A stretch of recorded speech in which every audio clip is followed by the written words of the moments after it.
What if there was one thing that you could do, that Jesus did, that if your group did, it would grab the attention of everyone around you. It would make them wonder who you are, and by proxy, who this Jesus really is. Jesus commissions his disciples through prayer in John 17. His goal was to bless them and to prepare them for what came next. Jesus was going to die, but the story wasn't over. Even though Jesus was leaving, by leaving we mean defeating sin and death, evidenced by the resurrection and the ascension into heaven, let me tell you, Jesus was a man who knew how to make an exit. His disciples would not exit. They would not leave. This chapter of Jesus' story was ending, but their chapter was just beginning. But this new thing was not going to be easy. They were going to be in the world, but now that they knew of Jesus' plans, they were no longer going to be of the world. See, Jesus repeats this twice. He was not of the world, and so now we are not of the world. We live in our world because there is no other way to live, but somehow our lives are not of the world anymore. See, history has struggled with this concept. We tend to want to go in one of two directions. First, we want to be out of the world and still of it. Think Pharisee, think piety, think loudly pro-Jesus in public and wildly pro-world in private. See, that's the life of secret sin. That's the life without transformation, where we now say we believe and hang out at church and do church things, but we don't actually live life any differently. Our life looks solid, but it's actually a veneer. Our state pre and post Jesus has not actually changed, and no one will want what we have because no one can tell that we have anything different than the rest of the world. Second direction is we want to be out of the world and not of it. Think monks and monasteries. Think Amish. Think about being so inwardly focused that we no longer have relationships or meaningful contact with anyone who does not think, dress, or behave just like us. We found the meaning of life, but we've chosen to become an island. And if you want what we have, we hope you would swim to us in order to find it. We choose these two because what Jesus wanted is harder. It requires that we actually change everything. It requires that we would become the kind of person that Jesus is. Jesus requires a radical approach. You're to take the message of Christ and to demonstrate it to people. Show them who I am by tangible ways, is what Jesus says. Be in the world, and while you're there, don't let it take you off track. Paul picks up on that with the do not conform to the patterns of the world.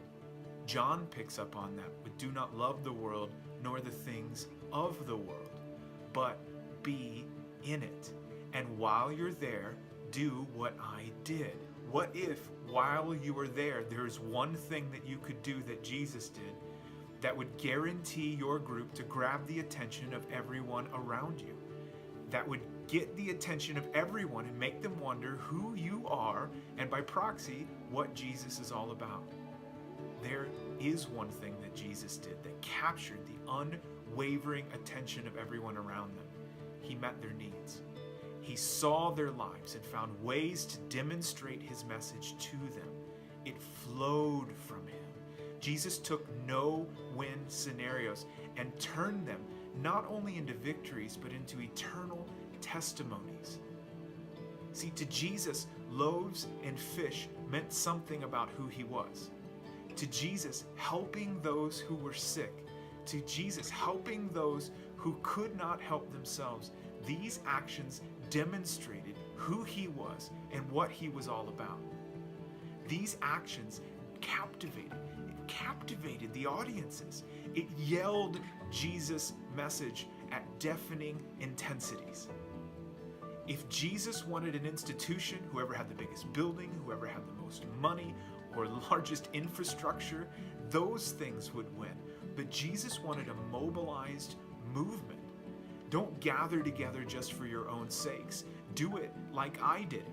Go find people that need me. Be in the world. Do it how I did it. Feed them. Clothe them. Show them what it is like to be with me. Don't I supply all of your needs? Supply their needs.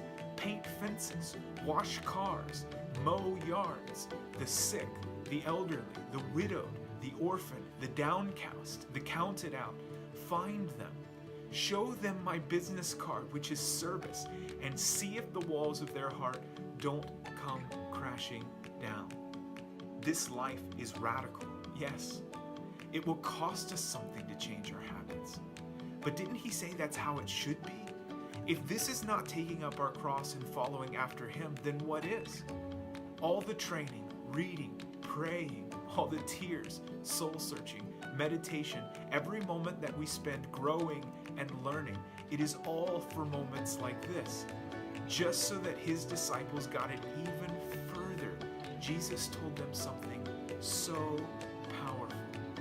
Then the king will say to those on his right, "Come, you who are blessed of my Father, inherit the kingdom prepared for you from the foundation of the world.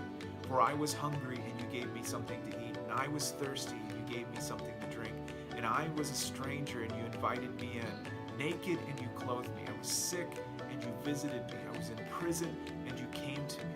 Then the righteous will answer him, "Lord, when did we see you hungry and feed you, or thirsty and give you something to drink? And when did we see you a stranger and invite you in, or naked and clothe you? When did we see you sick or in prison and come to you?"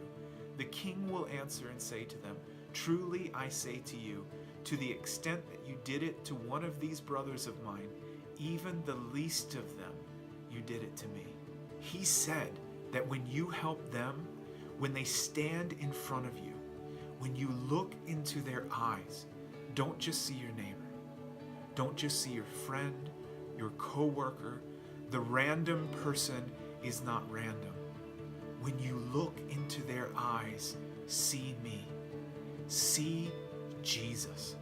It is as if you are doing these things for him and to him, because our reality is that we are doing every one of these things with him. We are in the world. We are not of the world. We are there to serve the world. We are there to proclaim Jesus. This was Jesus' life. This is our life. Proclaim Jesus.